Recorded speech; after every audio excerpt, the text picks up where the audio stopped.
Na mindegy, csó. Legalább a kutyust levittem. Meg a malacoknak adtam enni. Így éjfél fele.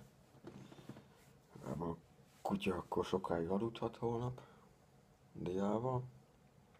A malacok meg nem fognak reggel 5-kor sípolni. Nézzük a jó oldalát.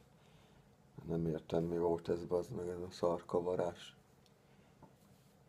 Én azt hittem, hogy ez pont, hogy... Hát az volt a visszajelzés, hogy egy csomó like meg szívecske.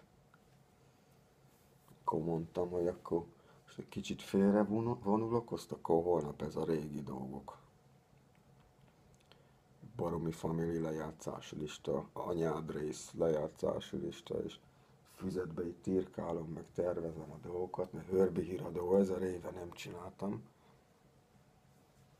Éjfélkor mit keres fenn a neten egy ember, aki nincs még 14 éves, az meg másnál szart kavar? Én nem, komolyan mondom, én nem tudom elképzelni. Kimberly hétvégén, mit tudom én, ott üljön a gép előtt, azt éjfél fele írkáljon 40 éves férfinak, meg nőnek, az kavarja a szart, hogy Hope meghalt, meg ilyenek.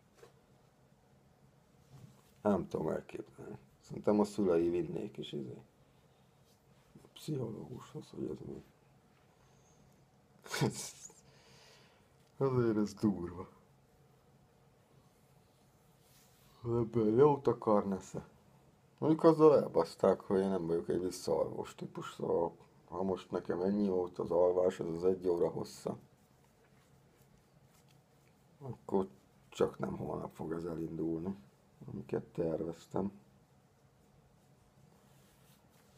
Egyáltalán így elfog, mert úgy látom, akkor felesleges itt minden. Na mindegy. Viszont az e-mail küldőknek köszönöm a bíztatás, hogy a jó lélekreszetet, tudják, a régi mondásokat rég követtek, látom. Jó kreatívkodást. Hát jó volt, ja. De erre felkelni? Istenem. Beszarás ez már.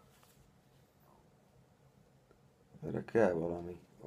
Felkeresek valami híresebb hírportált szerintem holnap, hogy ebből legyen egy cikk. Az internet veszélyei gyerekek számára, mármint hogy a gyerekek csinálnak veszélyt az interneten, ugye még hát tudatlanak, még hát, na, hát még anyu-apu kísért titeket az iskolába, nem szabad őket leültetni egyedül a gép elé, mert akkor ez a vége.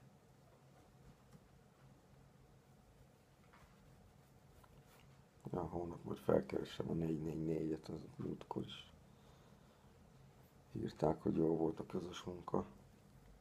Hoppikám, nagyon felébredtél. Nem állsz be oda. Nem szabad.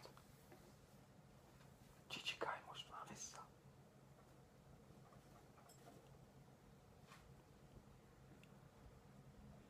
Ügyes.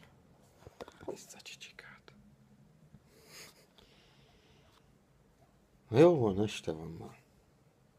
Próbálom ezt elfelejteni, azt csinálom tovább, akkor a dolgom. Megint, amíg el nem tudok aludni, bár nem tudom, mi lesz így. Beszarás volt. Na, Joey-t.